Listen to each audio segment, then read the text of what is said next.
Welcome to the Awakening podcast, where we have truth tellers and not whistleblowers, where we have facts and not conspiracy theories, the podcast with solutions. And you can find all our episodes on awakeningpodcast.org. Today, I've got my good friend Chris Rain of Mindwars back, and we're going to talk about something Moonshot. Hi, Chris. How you doing, Roy? Great to be back again. Excellent. What I'm just going to touch on today, basically, is just a couple of minutes on something that got leaked recently, and what is called is Operation Moonshot, which got leaked to the BMJ, which is the British Medical Journal. And so it's basically what it is a government document. Strangely enough, it got published on September the 11th, so take what you want of that itself.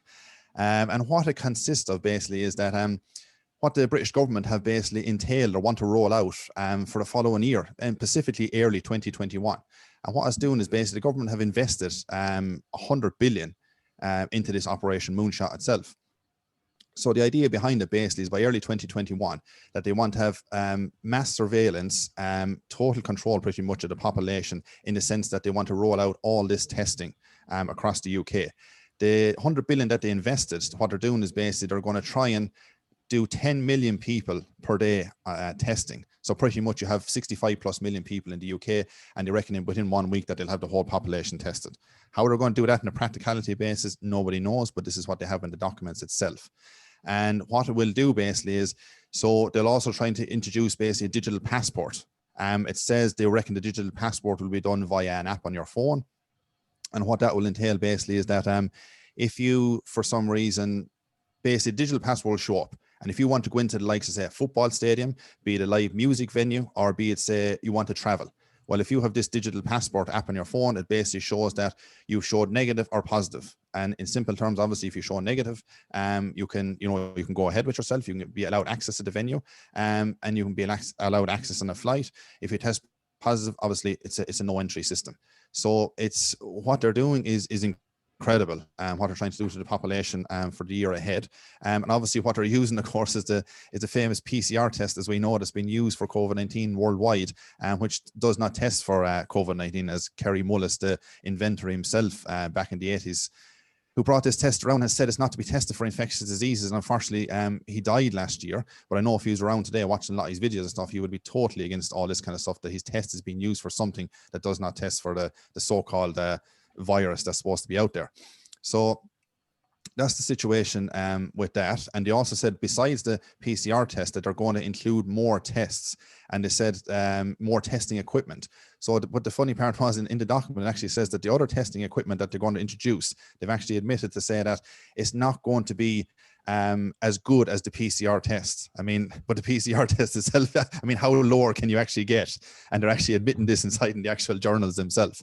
So that's what the Operation Moonshot kind of the gist of it kind of consists of for next year, that they're going to roll out. And if anybody wants to look at the documents itself, they can find it on bmj.com. And you can actually see all the documentation yourself. That's only a slight overview as to what's kind of ahead, but I think it's very important that the population knows this has been rolled out, because not many people even know that Operation Moonshot exists. So that's kind of my little brief analysis on that for today. And because I'm conscious of that is in operation already in China. I think they're going to do that all over the world, because I even see it in Poland.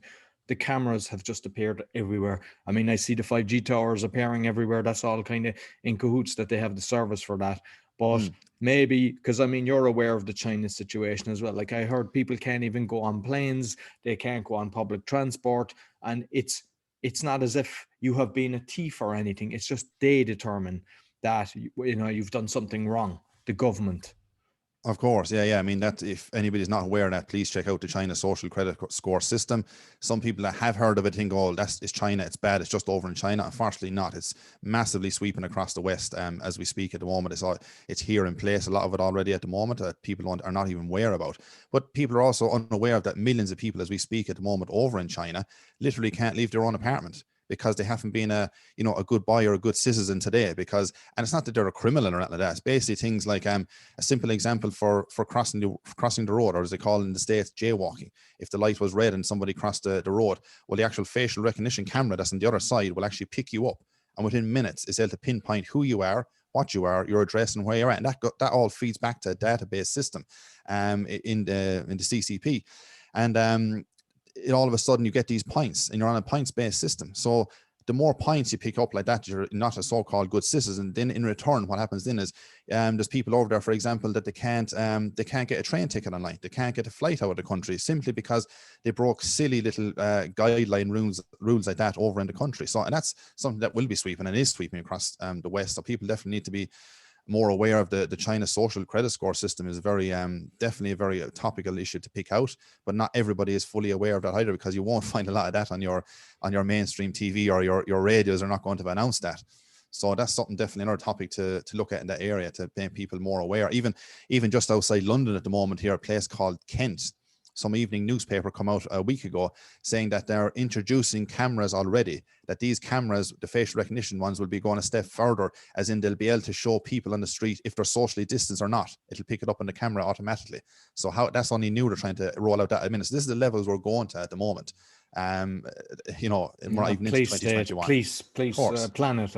And I'm just thinking there, because I'm seeing masks now. They can make really good masks that you put over your head so you can look like an old man or anything. So perhaps we could get masks made of the politicians that are making all these stupid laws. I mean, they're just complying to the powers that be. But if we put on these masks and then break all the rules, maybe they'll get all the they won't be able to travel. They won't be able to do anything. Of course, but it's like the old saying, it's do as we say and not as we do, sort of a situation. But speaking along the lines of the comedy sketch situation, I've seen you recently getting down the route of the comedy. You're doing with the Three Twins. It's very good what you've done, that the comedy section you've done for a couple of minutes. Very good to see online itself. Okay, yeah. Because sometimes when I do a speech, I'd put it up on the podcast, but this one wasn't. You need to actually physically see it, because I'm doing a few little things with it. But it's getting good traction on the BitChute and the YouTube. And YouTube's over 1,000 and a couple of hundred on the BitChute as well. So yeah, I'll make sure on this podcast I'll put the link for it. But I enjoyed it, and the purpose was, because we're obviously, both of us are on the same kind of mission to try to wake people up, but with all the kind of, a lot of people are getting down with the information, because sometimes some people, it's only the last 6 months that they kind of realized how corrupt the whole system is, and they're getting bombarded with all this negativity. So I just thought maybe I'd put a bit of humor into it, and just to get the message out, but through humor. And I'm planning to do maybe once every 3 weeks a different speech on a different topic. And I got very good feedback, to be honest with you. And the numbers is proven itself. Like you're getting a kind of serious topic out there, but doing it in a nice undertone of a comedy effect that it's definitely attracting the audience in as well. And that humor is what we do need sometimes in this situation. Everything's so down and doom and gloom and negative, so it's nice to add a bit of humor to the whole situation. And like I said, it's gaining traction. So exactly. Keep it up. No problem. Don't stop anytime soon. And I was actually just watching your video with David Icke. So you've interviewed him just the other day, but I believe you got another little red card again. I interviewed David Icke there in the last 24 hours, and I put it up on YouTube last night, about 11 o'clock UK time last night, and within a couple of hours, to the early hours, is about maybe 4:30 or so in the morning, got an email from YouTube saying, "Oh, sorry, Mindwars, your video has basically violated our terms and community guidelines," and all that kind of nonsense, because something probably I was talking about the WHO, or David was talking about WHO, truthfully, of course, not in a bad way, just pointing out the facts and the truth, of course. But as we know, these people don't like the truth and the facts being pointed out to them. It's not ever about the truth and the facts, it's about total control. And censorship of what it's about. So that was nice to wake up to that this morning. It lasted about over 5 hours online, except the interview I done with David. But lucky enough that we have the likes of BitChute, and it's still up on my 8 podcasting platforms as well at the moment, so we can still get the message out that way, all right. But it just shows the powers that be, that one person here, they're afraid of what speech might actually come out of their mouth. I mean, there's no incitement to hatred, there's no racism, there's no bad language in the whole conversation. There's two guys having a chat between us, and for a little over an hour, and all of a sudden, apparently it violated them. So we did it last longer than your other video that was taken down from YouTube. It didn't actually. No. The other one was a couple of months back, called the Twins of Evil, and that, funny enough, included likes of Bill Gates, WHO, and Tedros Adhanom, their beloved Director General. How that guy is even allowed to run a bat, I'll never even know. But Yeah, I went into a bit of that, of course, a couple of months ago, and that lasted the grand total of about 48 hours. So they're getting quicker onto me at the moment. This one lasted a little over 5 hours. So, so I'm back in the ball box again for another while. But hey, we'll keep fighting the good fight, because it shows that, no point in getting down and out over it. It shows you're a thorn in their side and you're doing something right. Is the only way you can look at it. I mean, like, why would they care about two people having a conversation that they have to block you? And yet you go onto YouTube and there's so much sick stuff, stupidity that's allowed there. So the way I see it is, if they're doing the fact check blocking stuff you put on Facebook, or you're taking your stuff down, that's the stuff you need to watch, because it means that it's the truth and they want to hide it. So it's, to me, basically, we'll give the link in the description so that they can actually watch your interview with David. Do please, for sure. But talking about me being in the bowl corner a small bit, and here you're up to no good as well at your end, doing some community service, do I hear? Tell us about that. So this week I got the solicitor sent me a letter saying that I have to do 30 hours community service a month for 7 months, as well as paying a court fee and paying another fine. And what it was is, myself and another guy, we had a tenement building. Tenants weren't paying us, and like, we're just constantly losing money instead of making money. So the way that you'd normally work is you go through an exmission, and the city then is supposed to find accommodation for them. So the city basically tells you, we don't have accommodation, so they're supposed to pay you rent. But they don't. And the whole, like, this is, I've inside information, they do this constantly. So they have the best solicitors fighting you. So then you have to sue the city. So if you've got, say, 10 apartments or 20 apartments, you can't just sue as a block. You have to sue for each individual tenant, and you have to pay the court fee and you have to pay the solicitor's fee. So we just done the process thinking everything would be good. This is going back years. And when I did it, then technical inspectors were coming. We were getting attacked from all, oh, you must do this, you must do this. The police that kind of control, rubbish and stuff like that every day coming. I was just attacked from every single direction. And it was costing so much money, because there's no way around it. And there's times then when we were in the court and we would lose. They had the solicitors that they used were so good that even though we weren't getting any rent and we were supposed to get the money from the city, we would lose. And even if we won, trying to get the city to even pay.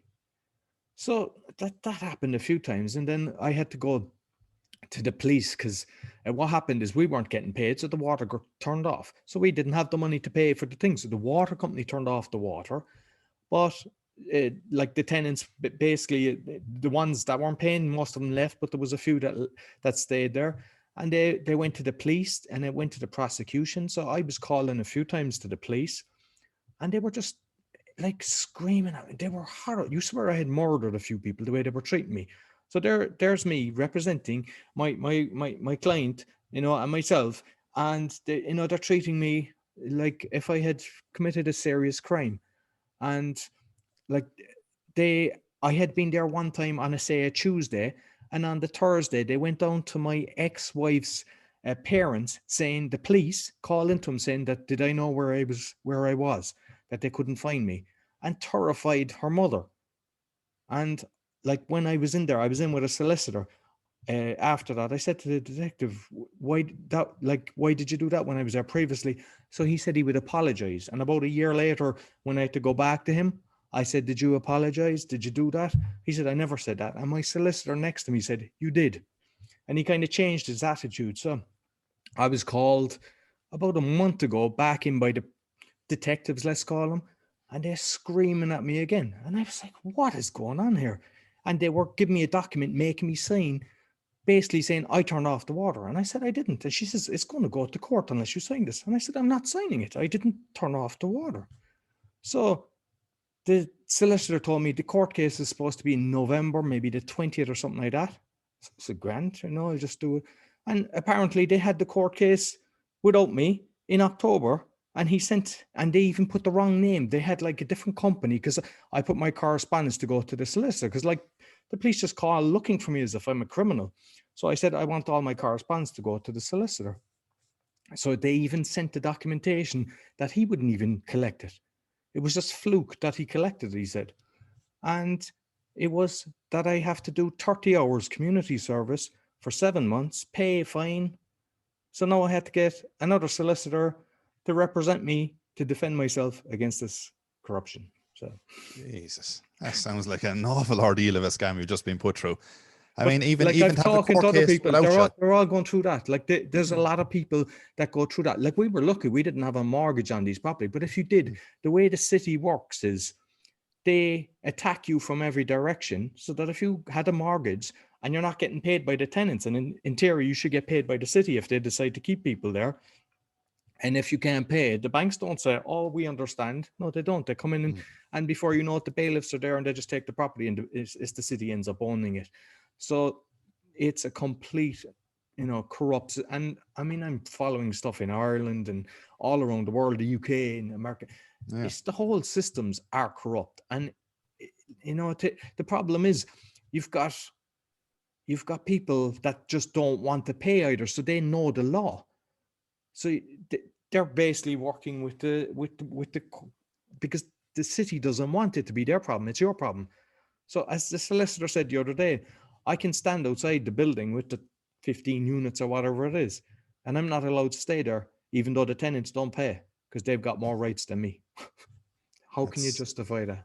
Of course, yeah, absolute insanity. And you say that's going on worldwide. I mean, because it's not your first day out of the court case. You've been through many court cases before. I've had over 100 court cases, and in my book, I'm talking about that. I mean, I have to update it now because this is new, beautiful information to add to it. But every court case that I'm being at, it's just so corrupt. Like I had one situation that in Poland, your age, they tend to, a lot of people, like my date of birth is in October, so I don't class myself my new age till October, which most Irish, English, most people around the world do. But some people here, it's like once you hit January, then you're the next year. And I was in a court case, and the judge asked, "What age are you?" And it was obviously March or something like that, and I told them whatever I was at the time, say 42, and they. When she saw the date, she started screaming at me, "You're not, you're 43. And so the next court I was at, they asked me what age I was. And I says, "I don't know," because I said the last time. And then she agreed with me. So I have one judge that had said that I must do it as in when it comes to January that I'm the extra age. And the other judge saying that, no, it's from my date of birth. So you're dealing with stupidity in courts. And to be honest with you, there's people losing their houses, committing suicide because of this corruption. And that's what both yourself and myself, we're out there to expose fraud, fight it, and just because knowledge is power. Oh, I definitely agree. Yeah, it's an uphill struggle, but we're just going to keep fighting the good cause and keep marching forward, regardless of all the censorship or court cases or whatever is thrown in our face. Because the ideal situation, they'd hope we just bow down with our little tail between our legs and go away, and that's the end of it. And they've got rid of another person that can get information out there. But unfortunately, they met two Irish that are not going away anytime soon. Exactly. Yeah. Or like a dog with a bone, like we don't let it go. Exactly. Either it takes a week, a month, a year, or whatever it takes. We just keep following through. And that's the way it's going to be. And you have to in these kind of times, because it's kind of a case of a tipping point. It's now or never.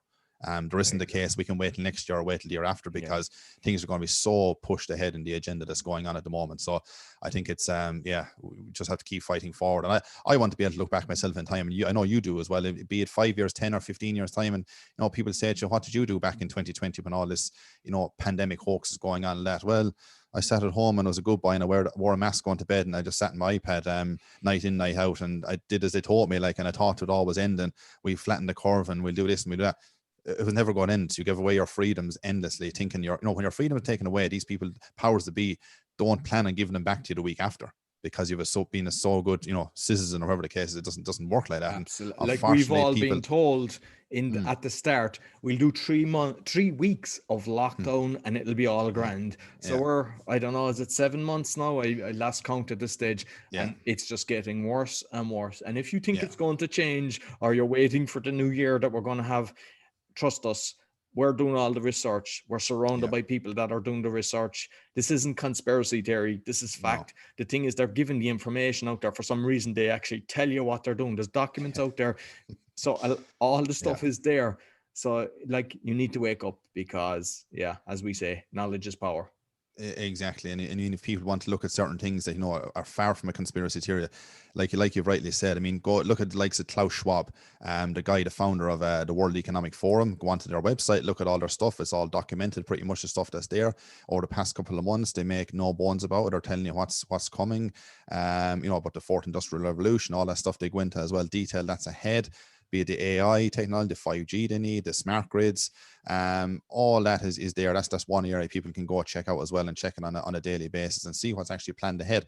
And I suppose the worrying part is, like, this is even like we go deep into other topics as well, and we have to really find the actual, strip back layers and layers to actually find information, and we eventually find very good solid information. But the fact the World Economic Forum, which is a big driving force behind all this as well, what's going on at the moment, a huge driving force actually, they're actually advertising this stuff on their own website. So I can imagine the stuff they're not advertising on the website.